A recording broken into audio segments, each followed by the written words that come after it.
Hey! Salut à tous, c'est le pro de la réno.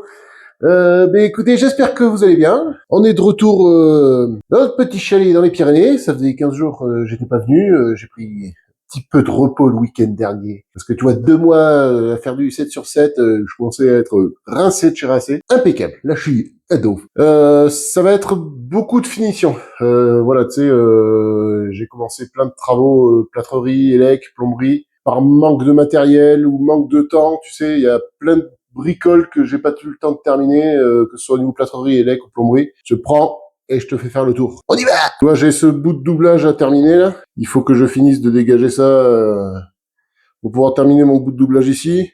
Après, en termes de plomberie, je sais pas, tu te rappelles, j'ai les platines à mettre en place ici. Pareil, j'ai ma porte à finir de poser, faire l'habillage du caisson, l'habillage du WC suspendu. Après là, j'ai mon plafond à finir parce qu'il me manquait des montants. Ici, en termes d'élec, j'ai encore les spots à mettre, j'ai l'appareillage à finir de poser. Donc après, de plomberie, je sais pas si tu te rappelles, il y avait l'évacuation du WC qu'on a fait filer dans la cave comme ça. Donc c'est pareil, il fallait brancher ça dans la cave, il me manquait un raccord, donc là ça y est, j'ai le raccord, j'ai tout ce qu'il faut. Dans la salle de bain, pareil, j'ai mes platines d'encastrement à mettre à ce niveau-là. J'ai mes boîtes de dérivation où je te fais déjà des vidéos que tu as dû voir ou que tu verras peut-être dans la série. De finir de brancher ça parce que là j'ai branché des trucs en provisoire pour avoir du jus sur le chantier. Donc j'ai ça à terminer. Après j'ai mon tableau électrique à poser là-bas dans le fond. Bon après il y a quand même pas mal de placo à faire, tu vois. Il y a le doublage, il y a le plafond, j'ai la porte à mettre, l'habillage du WC. Donc je pense qu'on va faire une vidéo un peu plâtrerie. Et après on fera un petit vrac plomberie élect, c'est un petit mélange des deux je pense. Et mais avant tout ça, on va se faire un petit générique.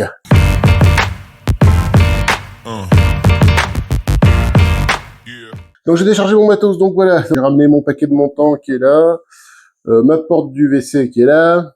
J'ai déchargé tous mes outils, plomberie, élec, placo, tu vois, je me suis fait des sauts comme d'habitude. J'ai pas de caisse à outils, tu vois, parce que mon camion c'est mon atelier mobile, on va dire.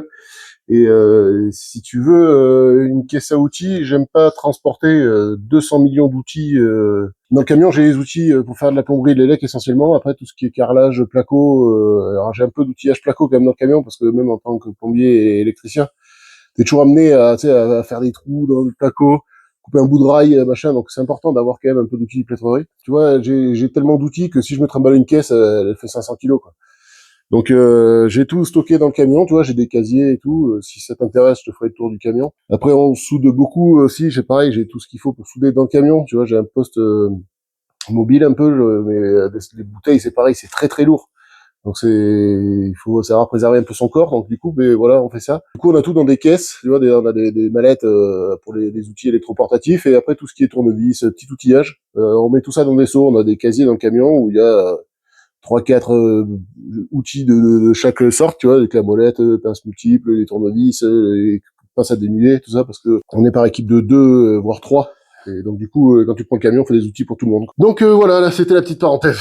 Donc c'est pour ça que je fais toujours des petits sauts. Bon allez, c'est parti, en ciné les gars. Donc je sais pas si tu te rappelles. Ici, du coup, j'ai mis 2 rails pour j'avais trop de portée d'un mur à l'autre. Alors j'ai remis 2 rails au milieu, comme ça diminue ma portée et ça m'a permis de refaire un appui en plafond pour essayer de rigidifier, pour éviter que mon plafond fasse le ventre un peu. Les montants s'emboîtent dans les rails. Je vais prendre ma cote. On va mettre un double montant tous les 50 centimètres. Je vais voir, tous les 50 centimètres parce qu'après je vais mettre des plaques dans le sens. Les plaques, quand tu fais du plafond, tu mets les montants dans un sens et les plaques en perpendiculaire. Donc d'où l'intérêt d'avoir pris des rails de 3 mètres. C'est parce que là, tu vois, j'avais une cote de 138, donc je peux me faire 2 montants dans un seul. Si j'avais pris des montants de 50, tu vois, j'aurais coupé 138 et j'en aurais pas eu assez pour faire un autre et ça aurait été une chute que j'aurais pas pu utiliser en fait. Voilà, donc j'ai coupé mes 2 montants, tu vois, et ça me fait que ça comme chute. Tu vois, et pas de gaspillage, enfin pas de trop, tu vois, parce que mon père il disait toujours, il avait une expression, et c'est vrai, hein, c'est que les chutes, je les paye aussi cher que les barres entières. Donc après, il y a plusieurs façons de faire. Soit tu prépares tous tes montants, tu vois, et tu les mets en place au fur et à mesure. C'est-à-dire que, tu vois là, je viens les mettre en place. Et après, tu peux... soit tu continues à faire ça, soit tu commences déjà à fixer celui-là et tout. Il n'y a pas de méthodologie pareille. Après, c'est chacun sa façon de faire. Moi, je préfère travailler à la chaîne. C'est-à-dire, tu vois, je prépare mes montants, je les pose comme ça. Après, je me les règle, après je me les visse, et ainsi de suite. Voilà, après, si tu veux faire au fur et à mesure, y a pas de... C'est comme tu le sens. Par contre, un truc important, quand t'es en rénovation, c'est très très important, c'est de reprendre tes cotes à chaque fois. Tu vois, pour faire ce panneau, par exemple, si je mesure le premier qui fait 138, je vais pas couper tous mes montants à 138. Tu sais, les murs, ils peuvent ne pas être d'équerre, alors ça peut s'ouvrir ou se fermer. Enfin, le mur peut ouvrir ou fermer, et alors du coup ta cote va changer. Et il se peut que soit tu te retrouves avec, si tu coupes tous tes montants à la même cote, que tu te retrouves avec des montants soit qui soient trop courts, soit qui soient trop longs. Voilà, donc c'est important, revérifie tes cotes à chaque fois. Voilà, bon allez, j'ai coupé tous mes montants. Donc on va se mettre ça en place. Alors en plafond, les montants, tu les mets tous les 50 cm. Ça apporte une belle rigidité, puis comme ça, tes plaques font 2,50 de plafond, donc c'est quand même pratique que ça tombe bien, tu vois. Alors les montants, faut pas avoir peur d'en mettre. Vaut mieux en mettre plus que pas assez. Alors c'est vrai en plafond, mais en cloison, c'est surtout important. Parce que quand tu viens accrocher des meubles comme ça, si ta cloison vient se voiler avec le poids du meuble, je vais te raconter une petite anecdote qui m'arrive en ce moment.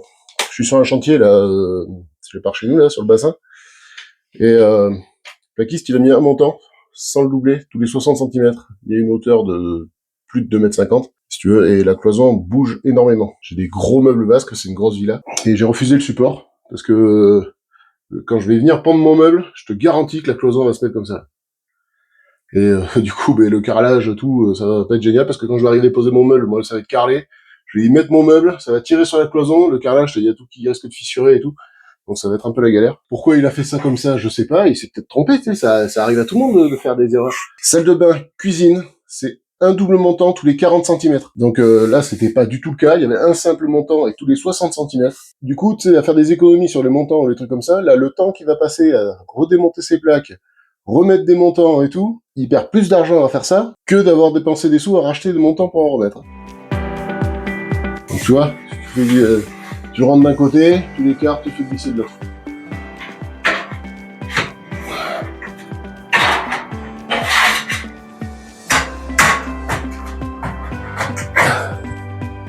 Ils sont presque un peu longs, là, mes trucs. Voilà, et puis après, je vais aller chercher ma visseuse. Je vais fixer les montants dans le rail, et après, je vais visser les montants entre eux. Comme ça apporte beaucoup plus de rigidité, parce que les montants, si tu les visses pas entre eux, tu vois, ils ont tendance un peu à bouger. Donc là, tu les fixes entre eux, et je te garantis que la rigidité est doublée, du coup, et costaud. Alors en vis, j'utilise ça. Je sais pas si la caméra va faire la poids. Attends, on va faire le truc. Ah ah. Voilà, j'utilise ça. C'est de la vis autoforeuse. Tu vois, au bout, il y a une petite mèche, en fait. Et ça vient percer la partie métallique et ça rentre comme dans du beurre. Ça, moi, je l'utilise aussi beaucoup en ventilation collective. Tu sais, les tuyaux en acier Galva, c'est pareil, c'est la même matière que les rails. Et du coup, on met ça. Quand les vis sont entre eux, tu fais bien attention qu'ils soient pas décalés l'un par rapport à l'autre. Après, la quantité de vis à mettre, quand tu jumelles tes rails, je sais pas, j'en ai une moi tous les 40 cm à peu près.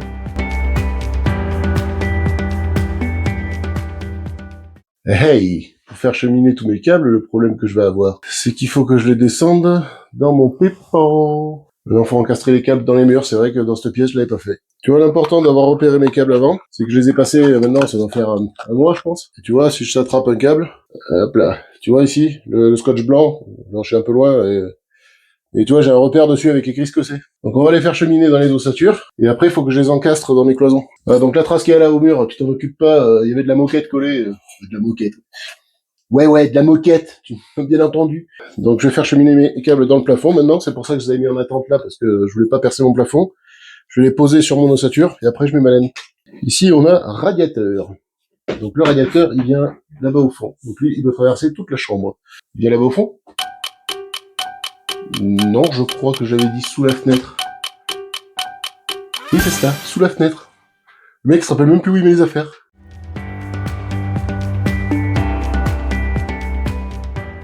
Tu vois là, moi je suis au-dessus, et après t'as des percements dans les rails, comme ça, quand tu les mets face à face, ça te fait un creux et tu peux les passer dedans. Quand t'as la possibilité, le plus possible, passe au-dessus, parce que si tu passes dedans et que tu mets des vis un peu trop longues ou quoi, déjà même avec de la 25, de la vis standard pour le placo, tu risques de venir percer ton rail, ton câble, pardon. Voilà, donc par sécurité, passe au-dessus de l'ossature. Si tu mets pas de la vis de 240, tu risques rien. Voilà pour mon radiateur.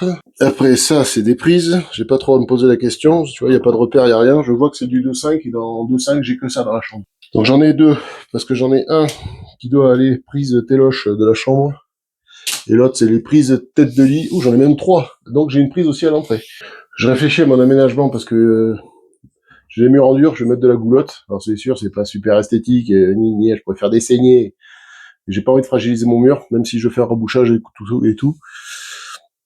Donc on a vu ma femme, tu sais, descendre une petite goulotte le long d'un cadre de porte, ça se voit quasiment pas, le cadre est blanc, la goulotte est blanche, les murs seront blancs, donc blanc, blanc, blanc sur blanc. À un moment donné, ça se verra pas. Et du coup, je réfléchis un peu à comment cheminer mes câbles et comment aménager ma pièce pour de façon à avoir le moins de goulottes possible, tu vois. Donc là où il y a le mur de couleurs différentes, il va y avoir le lit. Alors je me demande parce que on voudrait mettre une commode, tu sais, pour que quand t'arrives, que les saisonniers ils arrivent ou quoi, tu sais, soit qu'ils se mettent la télé ou un petit ordi portable, tu vois, dessus la commode pour quand t'es le soir dans le lit, tu puisses regarder un petit film. Mais aussi qu'ils aient un peu de rangement, tu vois, pour ranger quelques fringues. Mais du coup, comme la chambre elle est pas très grande, je suis en train de réfléchir que si je mets la commode en face du lit, ce qui aurait été l'idéal, il y aura pas de passage entre le lit et la commode. Donc je pense que je vais décaler le lit légèrement par là, tu vois, pour mettre la commode vers le mur du fond là-bas. Je pense quand même que je vais descendre des prises dans l'angle là-bas. On met la commode sous la fenêtre, je mets le radiateur en face du lit, ouais, on va faire ça. Donc je vais descendre ma prise et mon radiateur dans l'angle. Donc je descends ma goulotte, à coller je mets mes deux prises, et sur l'autre retour de mur, je mettrai mon radiateur, pareil avec un petit bout de goulotte, je sais pas, je verrai. Ça c'est le va-et-vient de la tête de lit. Et après ça c'est mon va-et-vient de l'entrée.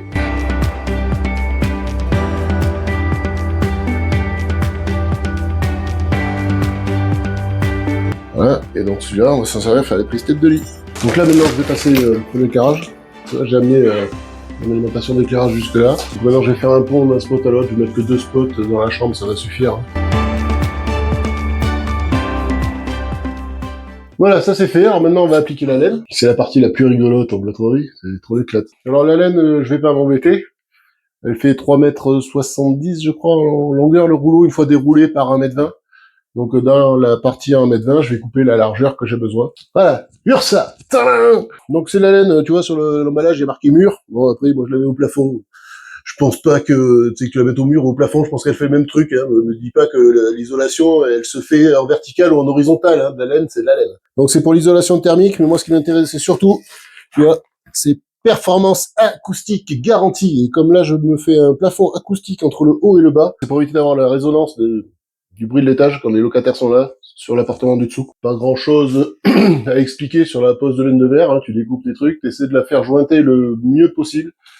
Quand tu prends ta largeur, mettons entre montant, tu vois, j'ai 50, la laine, je vais mettre 51. Tu vois, qu'elle soit un peu à forcer là-dedans. La laine de verre, pour qu'elle soit efficace, il faut pas que tu aies de jour entre deux bouts de laine de verre, parce que sinon ça fait un pont thermique et c'est quasi comme si elle n'avait pas de laine de verre. Donc pas non plus compacté parce que sinon tu perds toute la performance de la laine de verre parce que ce qui fait l'isolant c'est surtout tu vois, un peu comme la chantilly, tu vois, c'est plein de bulles d'air, ça fait du volume et c'est ce volume qu'il y a d'air dans les particules de verre, hein, du coup, qui viennent se mélanger, qui fait ton isolation en fait. Tu vois, c'est vachement aéré quand même comme matériau, tu vois.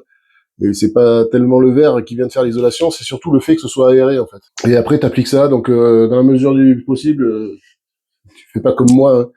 Il faut mettre une combinaison, un masque, des lunettes. Voilà, faut pas prendre exemple sur moi, quoi. Et je crois que énormément d'artisans s'en reconnaîtront à travers ce que je dis. Bon, la laine de verre, tu coupes ça au cutter. Après, il y a un couteau qui existe. J'essaierai de te mettre une petite image. Moi, j'en ai pas, j'en fais pas assez souvent. Et puis, au cutter, je trouve que ça va bien.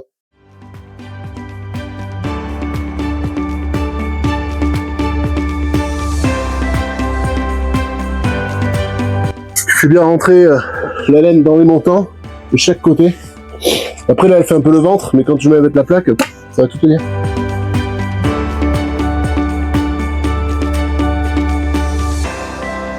J'ai isolé les trois quarts. Il me reste des petits bouts à mettre là. Il me reste un grand panneau à faire ici. Et tu vois, en termes de chute, j'ai ça, la longueur et un bout de rouleau. Je vais essayer de couper des petits bouts, tu sais, alors c'est pas hyper petit, tu vois. Mais ça va le faire si je les fais bien jointer. Et si ça peut m'éviter d'ouvrir un rouleau entier et ça me permet de passer mes chutes, ça me fait faire des économies. Allez, c'est parti.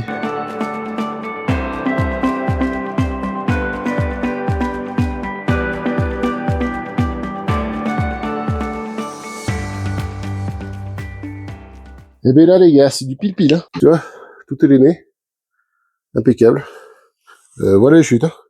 Tu vois, je vais pouvoir aller chez mon fournisseur préféré, lui ramener ces 5 rouleaux de laine qui me restent. Et comme ça, là, tu vois, 20-25 balles le rouleau, j'ai économisé 100 et quelques balles. Voilà, donc on va se passer ces câbles. Donc je suis allé préparer 2-3 trucs. Je vais te montrer vite fait. Donc je suis allé préparer, j'ai mon aiguille là qui est sur le bazar. Ma perceuse avec ma scie cloche en 68 pour les pots, du scotch pour attacher, une scie à guichet, cutter, pince coupante. Voilà, donc on va tous tracer. J'ai compté, je suis allé mesurer, là ma femme a gardé des tables de nuit qui étaient ici. Pour remettre dans le chalet, ça fait économiser ça, et puis elles sont pas abîmées.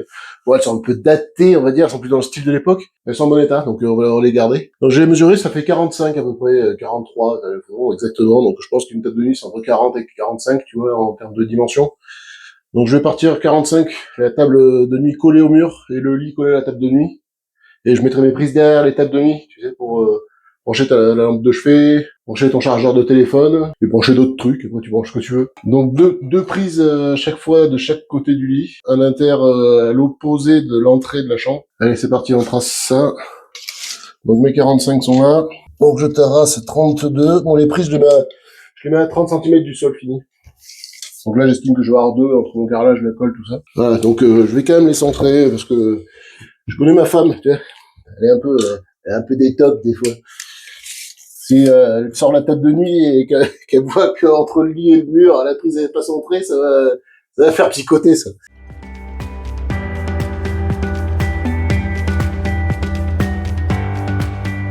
Voilà, tu vois, j'ai un vide entre la... Qu'est-ce que c'est cette histoire?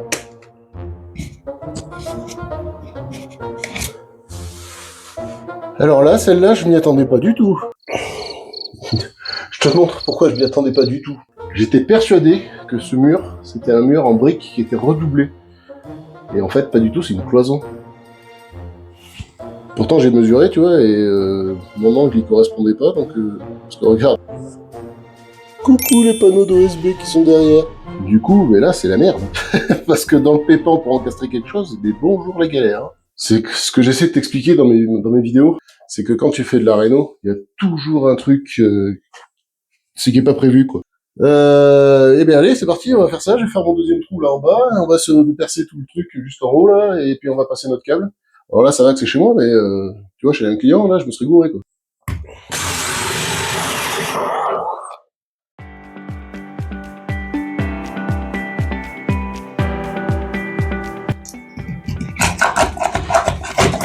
Donc là, j'ai fait mes trous. Le but du jeu maintenant, là, c'est d'aller percer toutes les alvéoles avec mon aiguille.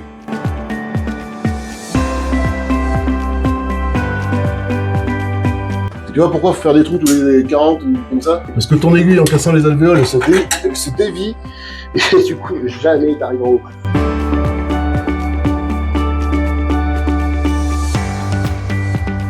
Donc là, tu vois, j'ai réussi à passer mon aiguille jusque là. Donc maintenant, je vais y attacher mes câbles, et faire redescendre au premier trou, ensuite passer mon aiguille de ce trou-là à ce trou-là, et ainsi de suite jusqu'en bas. Je scotche mes câbles ensemble. Bon, il n'y a pas besoin d'une épissure de dingue, hein. Tu vois, j'ai 20 cm là, ou 25. Alors ce qui aurait été bien, je réfléchis, tu vois, à les attacher qu'une fois. Est-ce que je peux faire ça?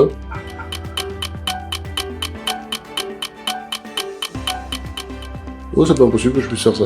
Je les attache en décalé comme ça, et après mon aiguille, je vais l'attacher ici contre celui-là, pour que, tu vois, il vienne buter contre cette tête de câble. Comme ça me fait une largeur comme ça quand je passe dans la cloison.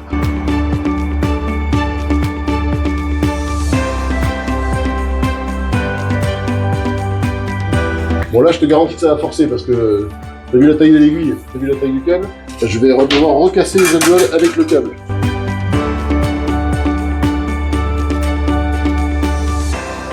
Alors j'ai 2 câbles parce que j'ai mon alimentation qui arrive là, tu vois, du mur, c'est ce câble.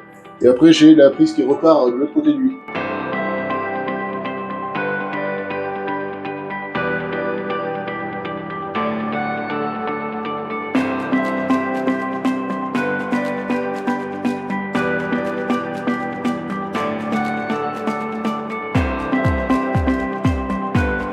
Et je suis arrivé en bas, quoi.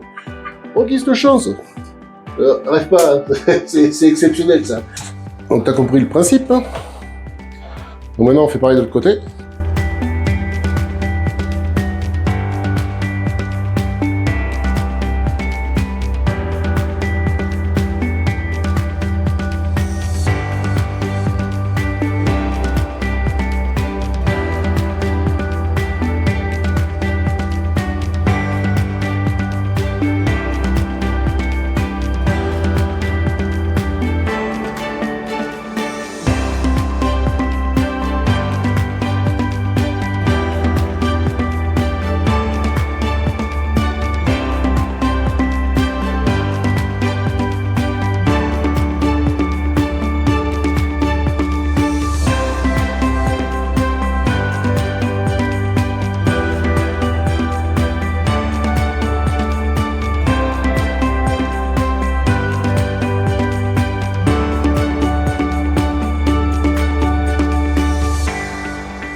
Voilà.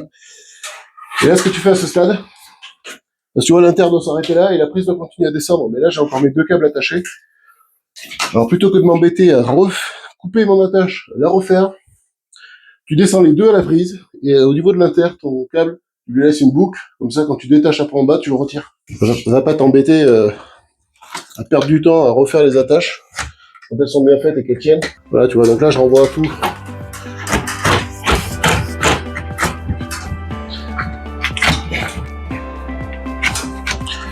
Je renvoie tout dans les prises. Inter et tout.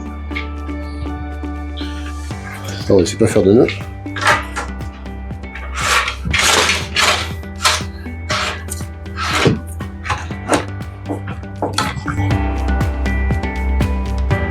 Et après, tu vois, je laisse une boucle ici, au niveau de l'inter. Comme ça, après, tu recoupes ton attache une fois que tout est passé. Voilà. Là, j'ai libéré l'inter, et là, tu viens te le retirer. Voilà. Et comme ça, t'as pas besoin de défaire et de redéfaire, de défaire et de refaire ton attache. Et gna. Bon, mais ça s'est passé. Je suis bien content. Donc, on va rouler ça, parce que alors ça, pour qu'ils prennent les pieds dedans, c'est comme les aiguilles qui est à l'intérieur des gaines. C'est royal. Donc, on va pouvoir poser la laine de verre. Mais avant, les autres câbles que je vais descendre en goulotte, tu vois, je vais faire des petites entailles. Alors, tu vois, ma goulotte, là, elle va venir contre le cadre. Ce que je fais, c'est que, à l'aplomb, je fais une petite entaille dans le rail pour que mon câble, il sorte bien à ras du mur. Pour pas avoir mon câble qui sort ici. Tu vois, et que je me retrouve avec une goulotte comme ça large pour venir cacher le câble. Donc, je vais faire ça ici. Je vais faire ça là-bas dans l'angle. Et puis, voilà. Je fais mes entailles dans les ossatures métalliques. Je fixe mon rail. Et après, petite passe café. Pour plaquer le plafond, on va plaquer avec le même placo qu'on a utilisé, tu sais, pour faire toute la partie du chalet. C'est du placo phonique, donc c'est du placo bleu. Tu vois, là, j'ai des chutes. Donc c'est du placo, comme du placo traditionnel, hein, standard, le blanc que tu trouves partout. Sauf que la densité de plate qui est à l'intérieur est bien plus importante. Et il est des petites fibres dedans. Pour te donner un ordre d'idée de la densité du truc, tu vois, une plaque de batterie standard de 1m20 par 2,50 fait 30 kg. Et la plaque de phonique, elle fait 40 kg, donc il y a beaucoup plus de produits à l'intérieur. Donc on va se plaquer ça, je vais faire ça en accéléré, je t'arrêterai juste pour te faire 2-3 explications sur des petites subtilités qu'il peut y avoir. Après, je suis un peu dégoûté, parce que je vais te dire pourquoi. Dans ma chambre, de là jusque là-bas, j'ai 262. 262, tu vois, et ma plaque fait 260. Tu vois, j'ai un peu les boules, parce que, tu vois, j'aurais pu mettre ma plaque entière et direct, paf, comme ça au plafond, et pour 2 cm, je suis dégoûté. Allez, on s'attaque ça, c'est parti. Donc là, je fais un trou pour mes câbles.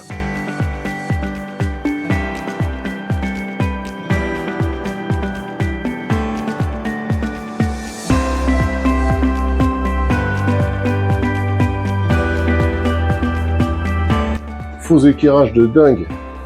C'est dingue le faux éclairage que j'ai.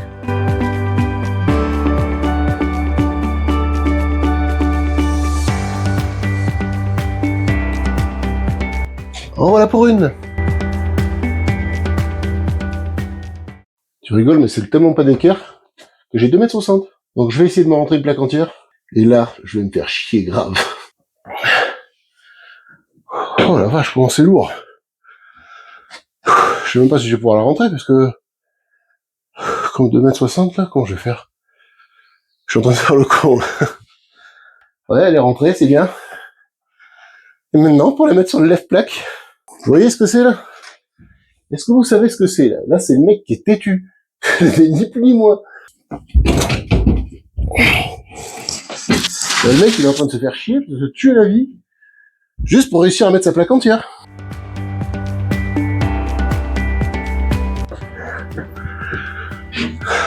Hey! Bon allez, on trace ces spots.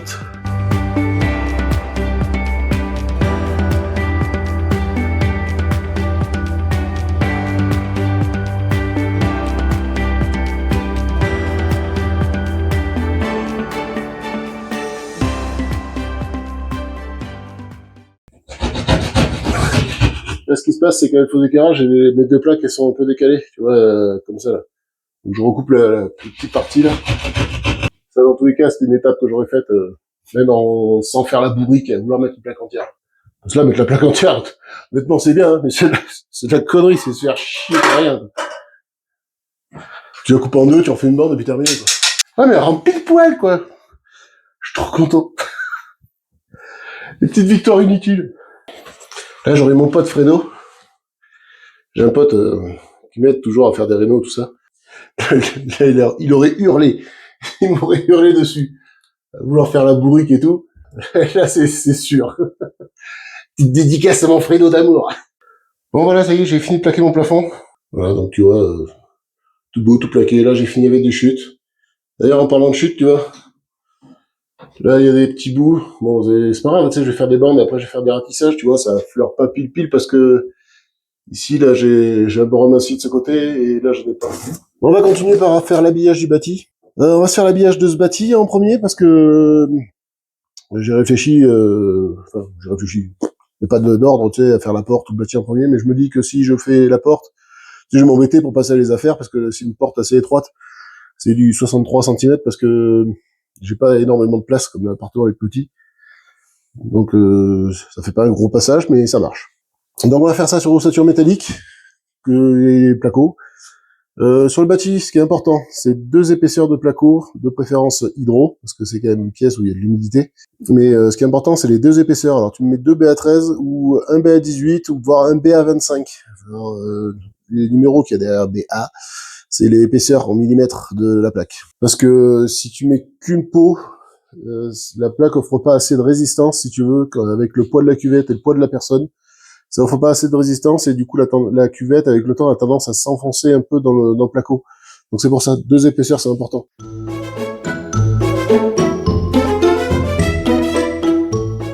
On se met à genoux, oh le vieux schnock.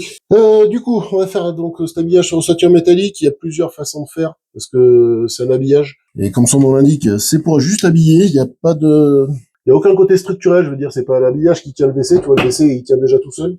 Voilà, donc tu peux le faire en placo, tu peux le faire en wedgie, tu peux le faire en bois, tu peux le faire en ce que tu veux. Alors le plus courant, tu le verras en placo quand même. L'habillage, c'est un peu de la déco quoi en fait. Donc on va mettre, mais comme pour faire une cloison, c'est une semelle en partie basse. Enfin une semelle, un rail qui est là derrière moi, là, ici, là. Un rail en partie basse, un rail en partie haute, démontant, tac tac, et après c'est tout bon, c'est parti. L'important surtout sur les bâtis, quand tu fais ton habillage, c'est que ta plaque de plâtre, tu vois, et ton ossature métallique, ils viennent à ras du bâti, vraiment. Parce que la plaque de plâtre, faut qu'elle vienne buter sur ton bâti. Sinon, quand tu mets la cuvette, ça va s'enfoncer et ça fait de la merde. Ouah, quelle soupleté!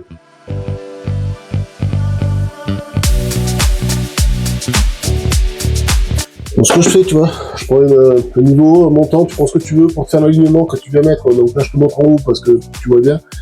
Tu vois, tu vas mettre comme ça pour t'aligner les rails bien contre, tu vois. Donc là, c'est ce que je vais faire en bas. Que ça, si j'ai pas un désaffleur. Donc, cheville à frapper.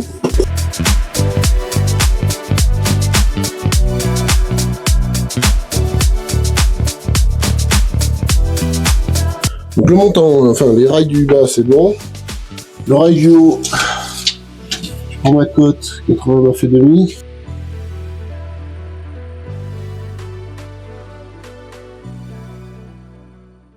Voilà, donc tu vois, j'ai mis mes 2 rails en partie basse. En bas, j'en ai pas parce que y a pas, tu vois, la plaque va buter ici.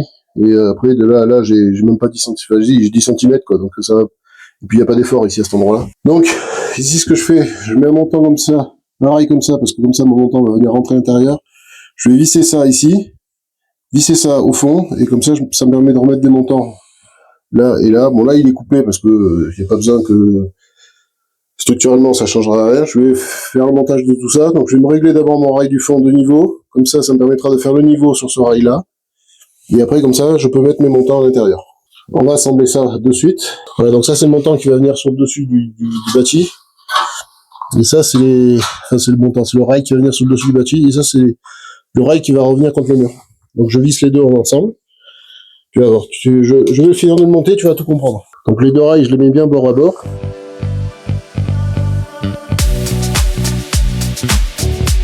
Voilà, ça c'est prêt, je le mets de côté. Visse à placo, et le rail du fond, je vais le visser dans le placo et dans les ossatures métalliques de la cloison. Voilà, maintenant je vais couper mon montant. et les enfiler, et après je glisserai mon rail par-dessus. Parce que sinon j'ai pas la refuite, tu vois, pour l'incliner et le faire rabattre. Là j'ai 120 et demi. Donc j'ai coupé 4 montants à 120 et demi. Voilà, donc je viens de couper mes 4 montants. Voilà, je me positionne un de suite, tu vois, contre le bâti, à bien la fleur. Et là je vais venir le visser avec des vis autoforest directement dans le bâti. Voilà. Comme ça, là, je suis sûr que ma plaque de placo, tu vois, elle a une belle assise. Et que quand je vais mettre la cuvette, ça va pas partir tout à travers. Donc, tu fais pareil de l'autre côté. Voilà. Après, si t'as pas la place, et t'as pas la possibilité, tu vois, de venir visser ces rails là-dessus, quand tu vas faire ta structure, tu vois, je vais te montrer, je finis de mettre mes deux rails comme ça. Donc, tu vois, le montant, il est vissé là. Là, je vais essayer de mettre une vis ou deux, pareil, si ma visseuse veut bien passer. Donc après, si t'as pas la possibilité de mettre des vis à droite ou à gauche, parce que ton WC, il est plus étroit, tu fais le même système que j'ai fait. Donc, tu vois, l'idée du rail que j'ai fixé, tu vois, j'ai fixé mon rail à plat et j'ai vissé un autre rail, tu vois, contre celui-là. Comme ça, ici, entre les deux, je peux mettre un montant. Et ce qui se passe, c'est que quand tu viens mettre un montant ici, tu vois, le châssis, après, il pourra plus faire ça. Là, il le fait un tout petit peu parce qu'il y a un petit peu de jeu dans la fixation du bâti, tu vois, mais léger. Hein. Et une fois que tu auras tout vissé, ça, et bien en fait, ça sera repris sur le mur, l'effort, et il pourra plus ni reculer ni avancer. Voilà. Donc le châssis, en gros, ça donne ça. Donc, ce que je te disais, l'important, tu vois, c'est que le rail vienne bien à fleur partout de ton bâti. Parce que quand tu as la plaque, il faut qu'elle porte partout. Faut vraiment que la plaque porte contre le bâti. Avec le système que je fais, tu vois, je reviens mettre un rail ici, et quand je mets le rail au fond, tu vois, ça me permet de mettre des bouts de rail, tu vois, comme ça, et l'effort est repris. Comme celui-là est vissé dans le mur, celui-là est vissé dans celui-là, et tout ça, et tu vois, même si c'était pas vissé, ça peut pas partir en avant ou s'arracher parce que l'effort est repris sur le mur en fait. Le bâti, la hauteur de ton caisson, tu peux le faire un peu comme tu veux. Alors moi, dans la mesure du possible, j'essaie de pas dépasser 1m25 parce que comme ça, tu prends une plaque de 2,50, tu la coupes en deux et tac tes piles. Voilà. Maintenant, je vais aller préparer mes plaques. Bon, je suis un peu deg parce que j'ai regardé dans mes chutes et ma chute de placo hydro, elle fait 109 et il me faut 121,5. Donc tant pis. Hein. Je vais taper, on va mettre que du phonique. Au bâti, il faut pas de bruit. Voilà, mes plaques sont prêtes. Les deux bien l'une sur l'autre. Enfin, bien l'une contre l'autre. Bien bord à bord. Voilà.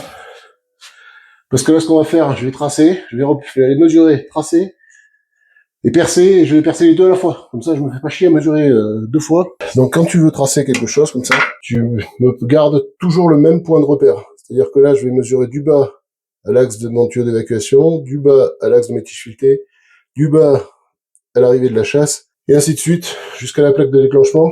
Et après, je vais prendre de la droite, tu vois, jusqu'à la première tige, de la droite jusqu'à l'axe de ça, de la droite, voilà. Tu vois, je vais pas faire un coup à gauche, un coup en haut, un coup en bas, un coup à droite. Tu vois, tu prends toujours la même référence, toujours. Donc allez, je mesure tout ça. Donc, de droite, mon axe de WC, tu vois, j'ai un trait là, un petit repère sur le WC. Je suis à 44,8 sur ton tableau. Tu vas tracer ton bâti. Donc ça, c'est les deux bords de la plaque. On dit que ça, c'est le haut. Donc là, on trace le sol, tu vois. Voilà. Donc ça, c'est ton châssis de bâti. C'est ce que tu as sur le mur. Donc tu traces un rectangle en haut, ce qui correspond, tu sais, à ta boîte où tu auras le boîtier de déclenchement, enfin les touches de déclenchement. Après, un rond, ici c'est la chasse, les deux tiges filetées et le tuyau d'évacuation. Donc tout ça, c'est au même axe. Donc là, à l'axe, j'ai 45, j'ai mesuré, 44,8. Voilà. Donc je sais que l'axe de ma boîte, de là où j'ai les plaques de déclenchement, l'axe de ça et de ça, c'est le même. Donc, tac, 44,8. Ensuite, je viens prendre de la droite à ma première tige filetée, 36. Donc je trace l'axe de ma tige filetée et je sais que j'ai 36. D'axe en axe, les tiges filetées, je sais qu'il y a 18. Donc je marque 18. Ensuite, ma plaque de déclenchement, 33,7 et 56,5. Tu vois, j'ai mesuré d'un bord. Donc du bord de la plaque au mur, j'ai 33,7. Et de la droite de mon mur jusqu'à l'autre côté, j'ai 56,5. Donc maintenant, il me manque les hauteurs. Donc l'axe de mon évacuation, je suis à 28. L'axe de l'évac, Depuis le sol, je suis à 28. L'axe de mes tiges filetées, je suis à 38. Donc tiges filetées ici, je suis à 38. Et l'axe de ma chasse d'eau, 41. Et ça, 41. Pour la plaque de déclenchement, tu pourrais prendre ta hauteur du bas et après mesurer ça. Le problème, c'est que si tu te trompes sur la hauteur du bas, tu vas te tromper sur ça. Tu te trompes partout. Allez, on va tracer tout ça sur nos plaques. Donc, là, je vérifie que j'ai mes deux plaques qui soient bien bord à bord. Voilà. Donc, je reprends, tu vois, mon tableau que j'ai dessiné avec toutes mes cotes.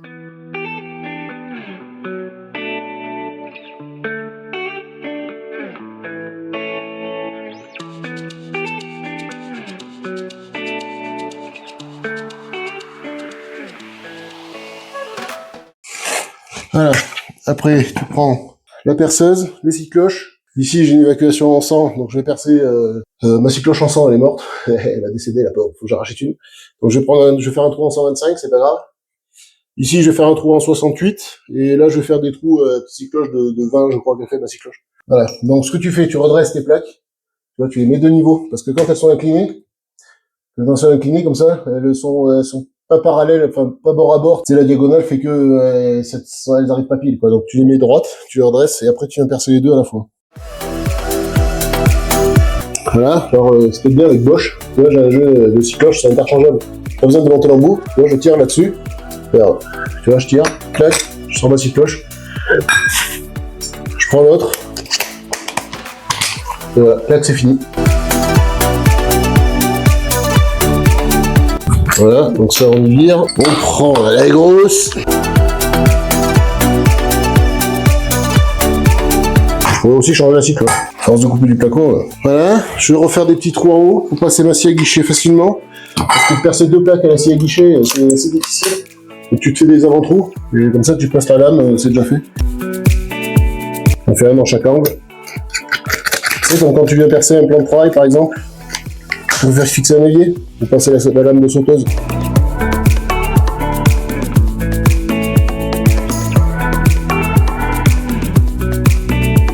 Voilà, c'est beau.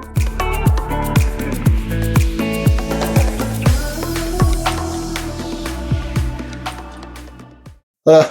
Donc là, vu que tu as deux faux, il faut de la vis de 35. Parce que la 25, tu vas pas arriver à choper ton oreille. Tu vois, c'est ça que je te disais qu'il fallait enlever. Donc là, maintenant, je reviens le clipser. Voilà, vis de 35. Et là, tu vas. Hein.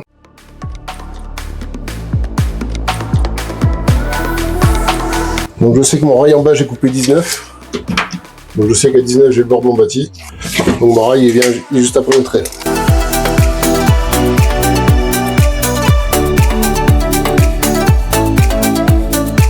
Voilà, donc maintenant on va faire la tablette. Tu peux faire un truc démontable. Voilà, si jamais un jour tu veux accéder ou comme ça, que t'as peur. Après c'est pas plus mal, hein. Si tu fais un truc démontable, comme ça si jamais t'as besoin d'accéder, il y a problème sur le robinet ou comme ça, tu sais. Après sinon tu mets placo, carrelage. En général, tu reviens jamais à ce truc. Hein. Donc là j'ai mis un coup de râpe pour bien que ma plaque soit affleurante avec mon rendu dessus. Voilà. Après on prend la cote. Donc 89. Par 21. Allez, je vais couper ça, je reviens. Allez, on met là dessus. On y met le couvercle.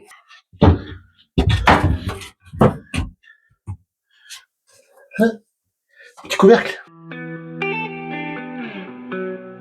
Et voilà l'habillage bâti. Voilà ce que ça donne, tu vois l'habillage. Voilà, donc là, je garnirai un petit peu, tu vois, il y a un peu de jeu dans la coupe, il y a quelques millimètres qui se trimballent. Et après, dans l'ensemble, voilà. Eh bien, écoute, j'espère que ce petit épisode... Et ça t'a plu? Un prochain voyage, je pense qu'on va s'envoyer la porte du WC. Eh bien écoute, si ça t'a plu, comme d'hab, tu likes, tu partages, tu t'abonnes. Un petit commentaire si t'as des questions, voilà, pour partager 2-3 astuces entre professionnels et bricolos. Et puis, à une prochaine vidéo. Allez, portez-vous bien. Ciao.